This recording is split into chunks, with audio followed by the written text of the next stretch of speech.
La palabra está tomada de la Biblia latinoamericana en el Nuevo Testamento. Vamos a leer la carta a Tito. Pablo, servidor de Dios, apóstol de Cristo Jesús, para comunicar a los elegidos de Dios la fe y el conocimiento de la verdad que es parte de la religión. Esperamos la vida eterna que nos había prometido desde siempre el Dios que no miente jamás. Él habló con toda claridad en el tiempo fijado y ese es el mensaje que me ha sido encargado por decisión de Dios nuestro Salvador. Te saludo, Tito, verdadero hijo mío en la fe que compartimos. Recibe gracia y paz de Dios Padre y de Cristo Jesús nuestro Salvador. Te dejé en Creta para que solucionara los problemas existentes y pusiera presbítero en todas las ciudades. De acuerdo con mis instrucciones, deben ser hombre intachable, casado con una sola mujer. Es preciso que sus hijos sean creyentes y que no puedan ser acusados de mala conducta o de ser rebeldes, pues el supervisor u obispo, siendo el encargado de la casa de Dios, debe ser irreprensible, no debe ser autoritario, ni de mal genio, ni bebedor, ni peleador o que busque dinero. Al contrario, que reciba con facilidad en su casa, que sea amigo del bien, hombre de buen juicio, justo, piadoso, dueño de sí mismo. Cuando habla, que esté apegado a lo que es seguro, de acuerdo con la doctrina, y sea capaz de predicar la sana doctrina y al mismo tiempo sepa rebatir a los que la atacan. Porque hay muchos espíritus rebeldes, charlatanes y engañadores, sobre todo entre los de origen judío. Hay que taparle la boca, pues enseñan en forma muy interesada cosas que no convienen y desconciertan a familias enteras. Fue precisamente uno de su raza a quien ellos tienen por profeta el que dijo: cretenses siempre mentirosos, mala bestias y vientre perezoso. Es la pura verdad, por eso repréndelo con firmeza para mantenerlo en una fe sana y que no hagan caso de las leyendas judías ni sigan las prácticas de gente que da la espalda a la verdad. Todo es limpio para los limpios, pero para los manchados que se niegan a creer, nada es limpio. Hasta la mente y la conciencia la tienen corrompida. Pretenden conocer a Dios, pero lo niegan con su modo de actuar. Son seres rebeldes que Dios no puede soportar y no sirven para ninguna obra buena. Tus palabras deben fortalecer la sana doctrina. Los ancianos han de ser sobrios, respetables, juiciosos, maduros en su fe, caridad y perseverancia. Que la anciana igualmente se porten como corresponde a santas mujeres que no sean chismosas ni aficionadas al vino, sino más bien personas de buen consejo. Así enseñarán a las jóvenes a amar a su marido y a querer a sus hijos, a ser juiciosas y puras, a cuidar bien de sus hogares, a ser buenas y obedientes a sus maridos. De este modo nadie podrá hablar mal de nuestra fe. Invita también a los jóvenes a que sean responsables en todo. Tú mismo serás un ejemplo para ellos cuando vean tu conducta, tu enseñanza desinteresada, tu honradez, tu predicación sana e intachable. Con esto los de fuera no encontrarán cosa alguna que criticar y más bien se sentirán avergonzados. Los siervos que se sometan a sus amos en forma habitual, que traten de complacerlo y no los contradigan, que no roben a sus patrones, sino que se muestren dignos de toda confianza. Así atraerán elogios sobre la doctrina de Dios nuestro Salvador, porque la generosidad del Dios Salvador acaba de manifestarse a todos los hombres. No enseñe a rechazar la vida sin Dios y la codicia mundana, y a vivir en el mundo presente como seres responsables, justos y que sirvan a Dios. Ahora nos queda aguardar la feliz esperanza, la manifestación gloriosa de nuestro magnífico Dios y Salvador Cristo Jesús, que se entregó por nosotros para rescatarnos de todo pecado y purificar en un pueblo que fuese suyo, dedicado a toda obra buena. Tú enseña estas cosas aconsejando y reprendiendo con toda autoridad. No deje que nadie te menosprecie. Recuerda a los creyentes que se sometan a los jefes y a las autoridades, que sepan obedecer y estén listos para todo lo que sirve, que no insulten a nadie, que sean pacíficos y comprensivos y traten a todo con toda cortesía. Pues también nosotros fuimos de esos que no piensan y viven sin disciplina. Andábamos descarriados, esclavos de nuestros deseos, buscando siempre el placer. Vivíamos en la malicia y la envidia. Éramos insoportables y nos odiábamos unos a otros.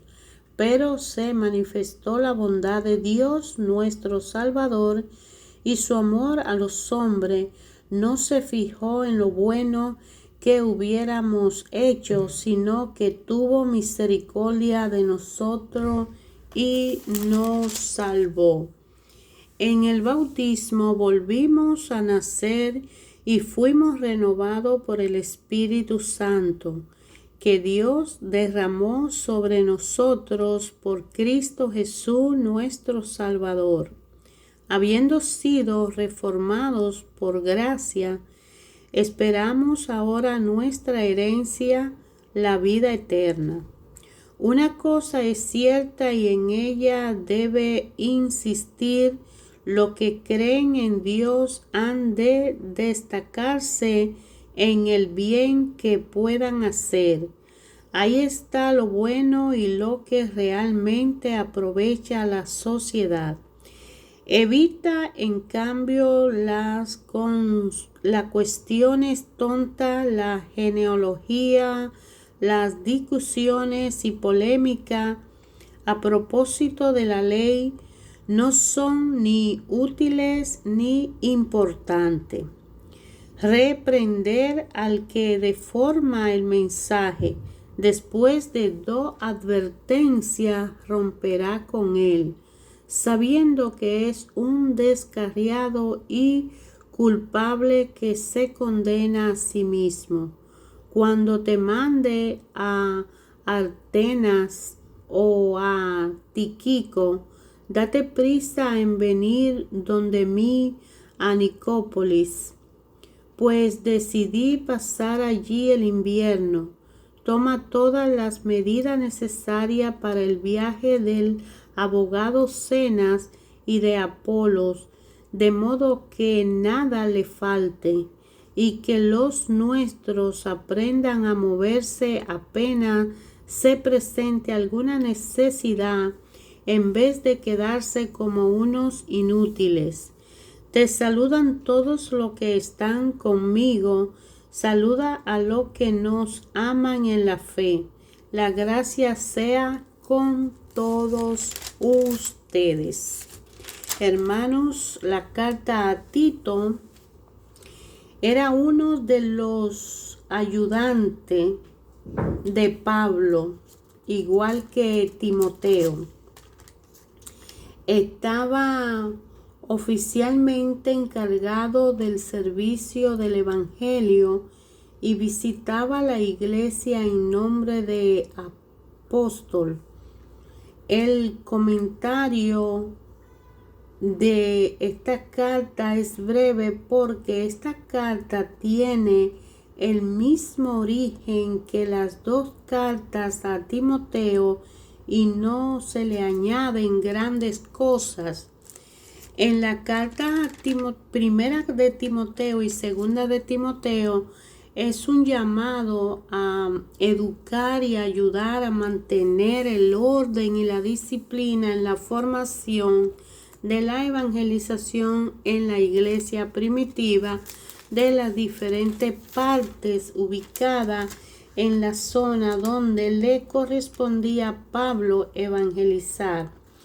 Tito debía organizar la iglesia de Creta y establecer responsable en cada ciudad por la indisciplina que ellos eran amenazados.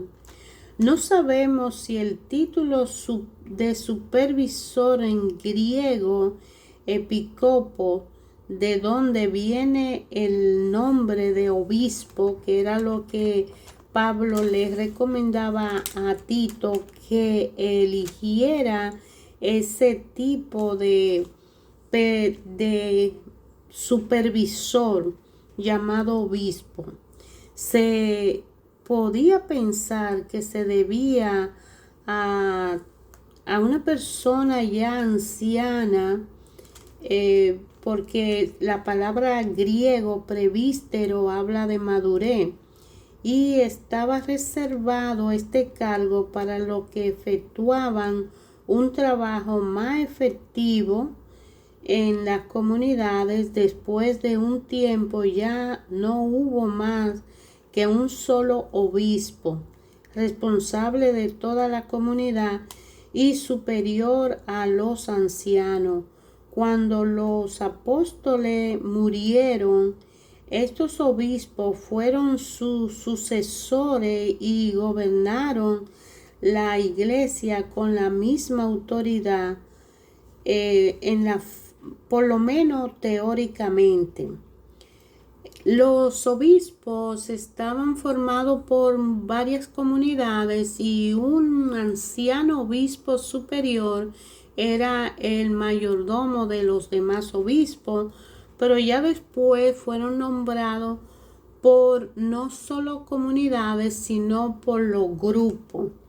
Lo que Pablo dice aquí sobre las condiciones necesarias para ser un supervisor, un anciano, un obispo, recuerda lo que hallamos en la primera carta de Timoteo, que sin embargo nos habla de formación y disciplina, casado una sola vez, que no era necesario que tuviera, que fuera un hombre sin reputación. Era importante que fuera una persona respetuosa, que más bien, aunque no fuera consagrado, pero sí que fuera una persona que se hablara bien de él y que tuviera una edad de respeto. La carta aquí se habla de que aunque esté divorciado, pero si no está casado y está divorciado, pero tiene el respeto de la comunidad, debe tomarse en cuenta, debe ser una persona irreprensible, no solo él, sino también su familia, sus hijos y todo lo que lo relaciona a él, su esposa si está casado. Su actitud para presidir en esencial su vocación, y de hecho no podrá ser aceptado por la comunidad si la gente de su derredor deba o tenga un mal ejemplo de él. Debe ser una persona acogedor. La iglesia es más comunión que organización. Todo el mundo debe ser acogido y debe sentirse a gusto en la casa de Dios. Por otra parte, se debe acoger a los hermanos y a los responsables que vienen de otras regiones o de religiones, para asegurar así la comunión entre las diversas comunidades, religiones, idiomas y cultura.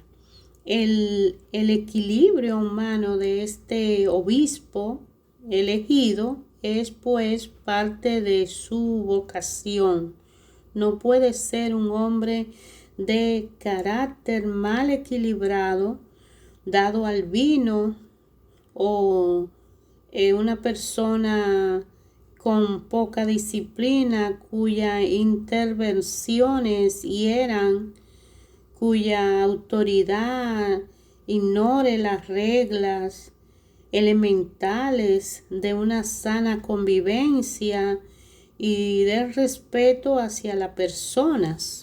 Muchas veces se ha rechazado a los responsables de la iglesia que tienen fe, pero no saben actuar humanamente y correctamente en la parte psicológica, en la relación pública, en la relación con el prójimo.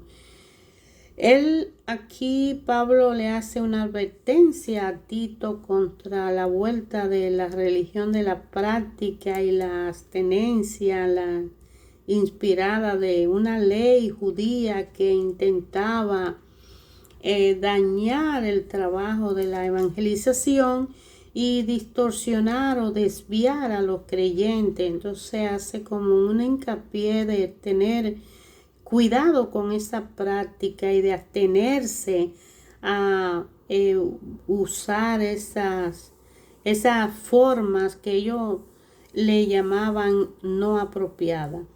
Todo es limpio para los limpios, conforme al dicho que Pablo le habla a Tito, pero también en Mateo 15:11 se habla, y en Romanos 14:20.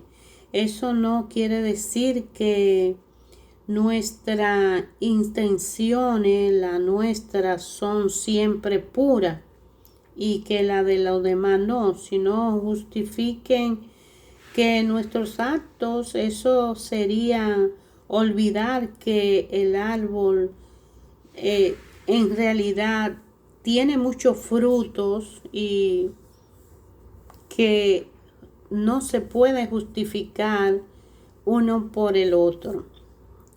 Aquí en la carta que Pablo le habla a Tito, como él dice, los presbíteros necesariamente tienen que tener esa disciplina y esa humanidad por los demás. Y debemos, como seres responsables, obedecer a esos mandatos. Ayer, hoy, siempre se ve en las iglesias que nosotros vemos a los superiores y autoridades que no se dejan respetar por los que apenas están llegando. Y como Pablo le dice a Tito que debe ser el presbítero y lo que manejan las iglesias, inspirar ese respeto para que los que van llegando vayan educándose. Dice él, tu palabra deben fortalecer la sana doctrina.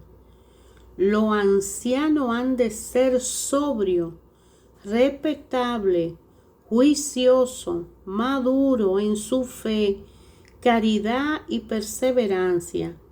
Que la anciana igualmente se porten como corresponde a santas mujeres, que no sean chismosas ni aficionadas al vino, sino más bien persona de buen consejo. Entonces, desde los formadores hasta los que estén formando parte, necesitan guardar sana disciplina. Él dice, recuerda a los creyentes que se sometan a los jefes y a las autoridades. Es decir, que un creyente que está congregado en una comunidad no está supuesto a dirigirse por sí mismo, porque allí debe haber reglas por lo cual hay que cada uno que se va integrando obedecer y cumplir. Dice que sepan obedecer y estén listos para todo lo que sirve, que no insulten a nadie y que sean pacíficos y comprensivos y traten a todo con toda cortesía. Pues también nosotros fuimos en eso. Fuimos de esos que no piensan y viven sin disciplina.